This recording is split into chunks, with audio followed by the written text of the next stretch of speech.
तो फ्रेंड, जैसे आप स्क्रीन पे देख रहे हो, यहाँ पे लिखा हुआ है कि wastage product for monsoon health problem. आज हम डिस्कस करेंगे मॉनसून जो बीमारियों का सीजन होता है, और उसमें हम क्या ख्याल रखें, और ऐसे वेस्टेज के कौन से प्रोडक्ट कहाँ कहाँ पे इस्तेमाल करें ताकि हमारी हेल्थ अच्छी रहे। और हम लोग डिटेल में स्टडी करेंगे कि आखिर ये प्रॉब्लम क्यों होता है। दोस्तों, वी एज अ टीम जय हो, हम हमेशा कुछ ना कुछ चीजों को अलग तरीके से समझने का प्रयत्न करते हैं, और इसीलिए हमारी टीम के अंदर लोग अच्छी तरह से ग्रो करते हैं, उनके पास नॉलेज अच्छा होता है और हमेशा किसी ना किसी को बीट कर सकते हो। तो फ्रेंड्स, आप भी उसका लाभ आज यहाँ पे ले सकते हो। तो फ्रेंड्स, यहाँ पे मानसून की जो चैलेंजेस है, reason of monsoon health issue, monsoon के अंदर ये सारे प्रॉब्लम मानसून में ही क्यों ज्यादा आते हैं। जैसे आपने अभी अभी डिस्कस किया ना कि मानसून में प्रॉब्लम ये आता है वो आता है, लेकिन मानसून में ही क्यों आते हैं उसके कुछ रीजन मैं आपको यहाँ पे बताने वाला हूँ। नंबर वन रीजन है कि दोस्तों, एनवायरमेंट है वो ह्यूमिड हो जाता है, यानी आपके वातावरण के अंदर मॉइस्चर का प्रमाण है, नमी का प्रमाण है वो ज्यादा हो जाता है, और ज्यादा नमी होने की वजह से कोई भी चीज एक बैलेंस होती है तब तक ठीक है। आप मुझे बताओ, मैं बहुत बार लोगों से बोलता हूँ कि भाई, अ, एक आपके पास टमाटर या ककड़ी है, और एक आपके पास अ, टमाटर ककड़ी के सामने मैं लेता हूँ, उसके सामने एक सूखा वेफर वेफर का डिब्बा भरा हुआ है बिना फ्राई की हुई। आप मुझे बता दो, ये दोनों को 10 दिन तक डब्बे में पैक रखोगे, कौन सी चीज खराब हो जाएगी? वेफर जो घर पे बना के रखी है सुखा के, तलने की बाकी है, पैक करके रखी हुई। या मैं ऐसा बोलता हूँ, चलो वो एक ही का है क्या, पोटेटो आपके पास है, वो पोटेटो एक डिब्बे में भर के रख दो, और ये पोटेटो से चिप्स बना के उसको ड्राई करके फिर हमने एक दूसरे डब्बे में भरा है, और 15 दिन के बाद निकालते हैं, कौन सी चीज बिगड़ी होगी और कौन सी चीज है वो नहीं बिगड़ी होगी? क्या जवाब? पोटेटो या पोटेटो की चिप्स खराब हो जाएगी? आलू है वो, संध्या जी बोल रहे हैं, वो आलू है वो खराब हो जाएगा। क्यों खराब हो जाएगा? क्योंकि आलू के अंदर मॉइस्चर है, पानी है कि नहीं है, गीली चीज है।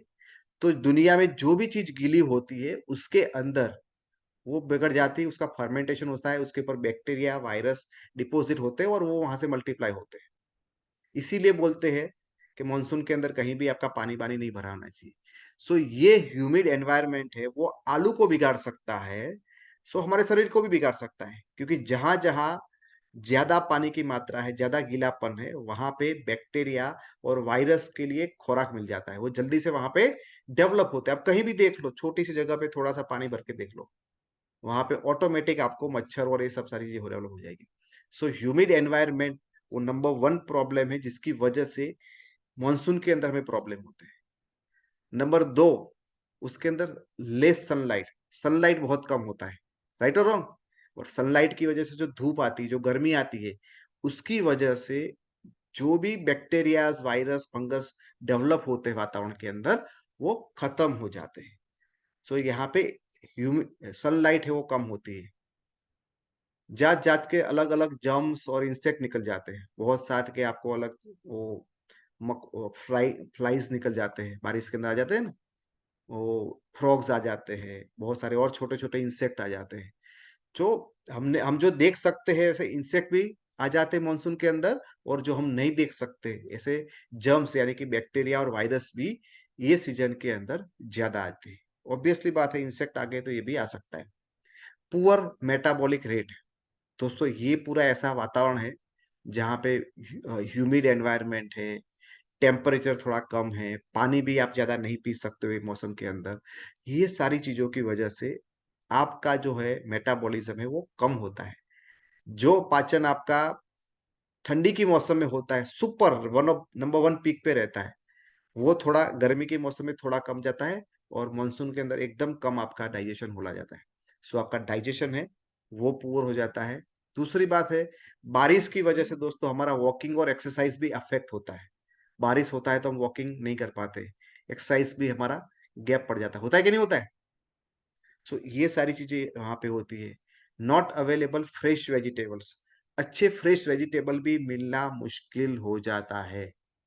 और आज तो आपको पता ही है टोमेटो के भाव कितने बढ़ गए हैं। कोई भी चीज आप मार्केट में लेने जाओगे, क्या आपको चीजें लेना पसंद आती है क्या? मजबूरन हमें ले लेना पड़ता है। हम सब्जी पकड़ते लेकिन मुंह बिगड़ जाता है, अरे इतना बेकार है क्या, हमें पसंद नहीं आता है फिर भी हमें लेना पड़ता है। सो मार्केट में मिलने वाले वेजिटेबल और फ्रूट्स फ्रेश नहीं है, सो उसके अंदर न्यूट्रिशन कैसे अच्छे हो सकते हैं, क्योंकि वो फ्रेशनेस ही आपको वहां पे नहीं मिलती। इंक्रीज लेजीनेस, ये सारी चीजों की वजह से हमें घर में ज्यादा रहना है, हमें नींद बहुत ज्यादा आती है। सो ये जो बेसिक रीजन है, उसकी वजह से हमारी हेल्थ की वाट लग जाती है, हेल्थ के प्रॉब्लम इसकी वजह से हमें आते हैं। Is it clear? So friends, कौन कौन से हेल्थ इश्यू आते हैं आपको ये मौसम के अंदर, कौन कौन से हेल्थ इश्यू? सो पहला होता है मॉस्किटो बॉर्न डिसीज, मच्छर से होने वाले प्रॉब्लम्स। दूसरा है food and water borne disease, खाने की वजह से या पानी की वजह से होने वाले प्रॉब्लम। बहुत सारे लोगों को वाटर बॉर्न डिसीज, क्योंकि वाटर बहुत कंटामिनेट, खाने के प्रॉब्लम वो भी यहाँ पे। एयर बॉर्न डिसीज, हवा से फैलने वाले डिसीज। फिर स्किन रिलेटेड प्रॉब्लम बढ़ जाते हैं, मेटाबॉलिक इश्यूज यहाँ पे हो जाते हैं, और लोअर इम्यूनिटी। ये बेसिक जो चीजें हैं वो उसके अंदर आपको देखने को मिलेगा। सो कॉमन हेल्थ इश्यूज कौन से इसमें अंदर रहती है? एक आप सामान्य किसी को भी पूछ लो, बोला आपको 100 लोगों को मिलोगे तो 100 में से 40-50 पेशेंट की बात कर रहा हूँ, 40 से 50% कोल्ड और कफ वाले मिल जाएंगे।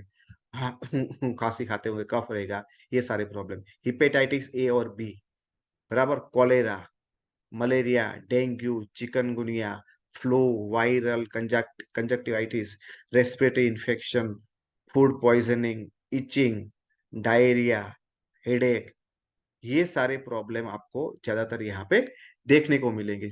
आइए दोस्तों हम देखते हैं मॉस्किटो बॉर्न डिसीजेस, मच्छर से होने वाले प्रॉब्लम, और दूसरे है food and water based diseases. मच्छर से बनने वाले जो प्रॉब्लम है, मच्छर के थ्रू होने वाला, मलेरिया, डेंगू, चिकनगुनिया, ये सारे प्रॉब्लम है वो मच्छर से हमें होते हैं। और उसमें हमें एक बात का ध्यान रखना है, जहां भी आपके आजू बाजू में है वहां पे आपको पानी जितना हो सके उतना दूर कर देना है, क्लियर, पानी आजू बाजू में नहीं रहना चाहिए। और आपकी इम्यूनिटी को बढ़ाना है। सो आपको पानी जहां भी भरा हुआ है उसको रिमूव कर दो, और इम्यूनिटी को बढ़ाने के लिए आप जो भी खाना खा सकते हो वो खाइए अच्छी तरह से। और उसके साथ साथ आपको वेस्टेज का सपोर्ट लेना है। सो कोलेस्ट्रम सुबह दोपहर शाम, मैं हमेशा आपको बोलता हूं, colostrum is equal to antibiotic. एकदम फटाफट आपके बॉडी के अंदर एलर्जी रिएक्शंस और इम्यूनिटी के ऊपर सबसे तेज जो काम करने वाली कोई प्रोडक्ट है, सो हमारे पास है कोलेस्ट्रम।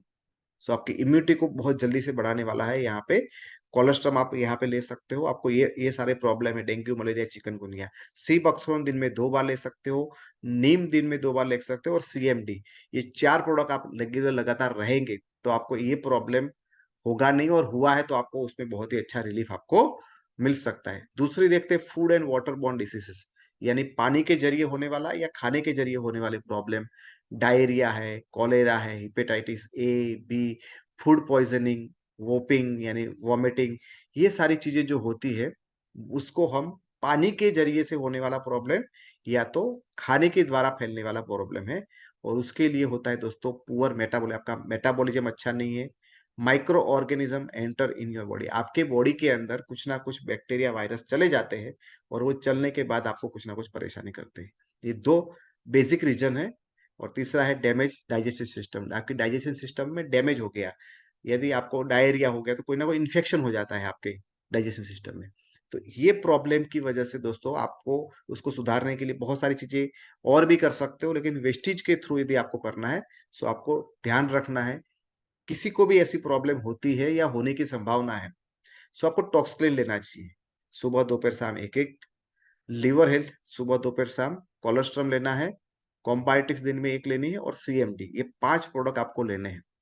अभी यहाँ से मेरे साथ बहुत सारे लोग गोवा गए, सो उनको सीधी सी बात है कि वहां जाएंगे तो खाना चेंज होगा, एनवायरमेंट चेंज होगा, घर जैसा हाइजीन शायद मिले ना मिले, हम ट्रैवलिंग करेंगे तो वहां पे गंदगी मिल सकती है।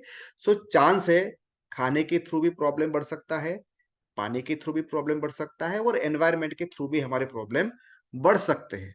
सो यदि आपको पता है कि मैं ट्रैवल कर रही हूँ या करने वाली हूँ या कर रहा हूँ, सो आप उसको पहले से चालू कर देते, तो जो प्रॉब्लम आपको हुई है, मैं आपको दावे के साथ बोल सकता हूँ वो प्रॉब्लम आपको नहीं होती। जो भी प्रॉब्लम जिनको भी हुई है, वो ये उनको प्रॉब्लम नहीं होती, और हुआ है तो ये चालू करके देख लो, आपको बहुत फायदा होगा। सो हमेशा हम बोलते हैं prevention is better than cure, यानी प्रॉब्लम हो जाए उससे पहले पहले से काम कर लो, प्रॉब्लम हुई ही नहीं आपको। ठीक है? तो अभी भी आपके पास है कि कोई भी घूमने जा रहा है तो उसको बोल सकते हो, भाई ये मेरे को हो गया, तुम्हें भी हो सकता है, सो टेक केयर, थोड़ा संभल जाओ और ये सारी चीजें लेना चालू करो, ताकि आपको उसमें फायदा हो सकता है। बराबर? और दोस्तों कुछ उसके साथ साथ एक्सरसाइज करना बहुत जरूरी है, और पार्ट ऑफ हेल्दी कम्युनिटी, जहाँ पे हेल्थ के ऊपर बात करें, ऐसे दोस्त फ्रेंड होने चाहिए, और आपका एटीट्यूड है वो पॉजिटिव रहना बहुत जरूरी है। एयरबॉर्न डिसीज, हवा हवा के थ्रू फैलने वाले प्रॉब्लम, दूसरा है स्किन रिलेटेड प्रॉब्लम, और तीसरा है लोअर इम्यूनिटी वाले प्रॉब्लम। सो ये तीन अलग अलग और प्रॉब्लम है। सो दोस्तों, एयरबॉर्न डिसीजेस के अंदर रेस्पिरेटरी इन्फेक्शन, यानी आपके श्वसन तंत्र के अंदर कुछ भी इन्फेक्शन हो जाता है, सो उसके थ्रू आपको वो हो सकता है, कोल्ड हो जाता है, कफ हो जाता है, कंजक्टिवाइटिस, ये सारे हवा से फैलने वाले प्रॉब्लम है। उसका कारण है lower immunity, higher micro organism, आपकी इम्यूनिटी कम है और वातावरण में आपके दुश्मन ज्यादा है। सो आप ये सारी चीजों को ठीक रखने के लिए कपालभाति कर सकते हो, गर्म पानी का सेवन कर सकते हो, उसमें वो हल्दी वाला पानी पी सकते हो। बहुत सारी जो भी चीजें आपको पता चलती है वो करो, लेकिन उसके अलावा भी आपको वेस्टेज से कुछ सपोर्ट चाहिए तो यहाँ पे कोलोस्ट्रम लेना चाहिए, रेस्पो केयर दिन में 3 लेनी चाहिए, सी बकथ्रोन दिन में 2, कर्क्यूमिन प्लस सुबह शाम एक एयर प्यूरिफायर आप है तो यूज कर सकते हो, और सीएमडी। ये चीजों का आप यूज करेंगे तो दोस्तों, कितना भी भयंकर वातावरण आपके सामने है, लेकिन आपका बाल भी बांका नहीं कर सकता है। बराबर? स्किन रिलेटेड प्रॉब्लम में आपको इचिंग हो सकती है, खुजली आना, या फंगल इन्फेक्शन हो जाना, तो ये प्रॉब्लम यहाँ पे हो सकता है। सो ये किसकी वजह से है? तो नॉर्मली दोस्तों ह्यूमिड एनवायरनमेंट है, और इन्फेक्शन की वजह से ये सारी चीजें यहाँ पे होती है। सो उसके लिए आपको नीम यूज कर सकते हो दिन में 2 बार, कोलेस्ट्रम, सीएमडी, ये यूज कर सकते हो। आपने देखा ऑलमोस्ट हर एक प्रॉब्लम के अंदर मैंने आपको कोलेस्ट्रॉम यहाँ पे सजाया गया है, कोलेस्ट्रॉम और सीएमडी हर जगह पे। लोअर इम्यूनिटी, इम्यूनिटी कम है इसलिए कोल्ड, कफ, वायरल इन्फेक्शन, ये सारी चीजें भी यहाँ पे होती है। तो एनवायरमेंटल जो चेंज आता है, गर्मी में से बारिश का हो जाना, दिन में गर्मी रात को ठंडी, बारिश, ये सारी चीजें है एनवायरमेंट है। हायर माइक्रो ऑर्गेनिज्म, यानी बहुत बैक्टीरिया वायरस मार्केट में है, इसीलिए ये सारे प्रॉब्लम होते हैं। सो क्या कर सकते हैं दोस्तों इम्यूनिटी बढ़ाने के लिए? आप जितने भी एंटीऑक्सीडेंट वाले खाने खाए, नींबू का पानी रेगुलर पिए, गर्म पानी को पीजिए अच्छी तरह से, एक्सरसाइज करिए, कपालभाति, ये सारी चीजें करते रहो। लेकिन फिर भी आपको जरूरत पड़ती है तो यहाँ से कोलेस्ट्रॉम ले सकते हो, कॉम्बायोटिक्स दिन में ले सकते हो 2, या तो सी बकथ्रोन दिन में 2 ले सकते हो, और सीएमडी, ये सारी चीजें हैं वो आप यहाँ पे यूज करेंगे। सो फ्रेंड, आपको बहुत कुछ फायदा, ये सीजन के अंदर लोग बीमार होंगे लेकिन आप बीमारियों से दूर रहोगे। So this are the main benefit, जिसके ऊपर आप ध्यान रख सकते हो। जो भी थोड़ा बहुत भी आपने ध्यान रख दिया तो बहुत बड़ी बड़ी समस्या से आप आराम से बच सकते हो। सो फ्रेंड, मुझे जो भी यहाँ से फ्रेंड्स, आपको यदि ये इन्फॉर्मेशन अच्छी लगी है, सो आप लोगों से शेयर करिए ये बातों को, और कहीं से भी कुछ भी आपको इंक्वायरी है, कुछ भी आपको सजेशन चाहिए तो डेफिनेटली आप मुझे या हमारे टीम के किसी को भी कांटेक्ट कर सकते हो, और कुछ प्रोडक्ट डायरेक्टली हमसे चाहिए तो आप हमें कांटेक्ट कर सकते हो। हम आपको डेफिनेटली हेल्प करेंगे, ऑल अक्रॉस इंडिया कहीं भी आपको प्रोडक्ट डिलीवर करवा देंगे।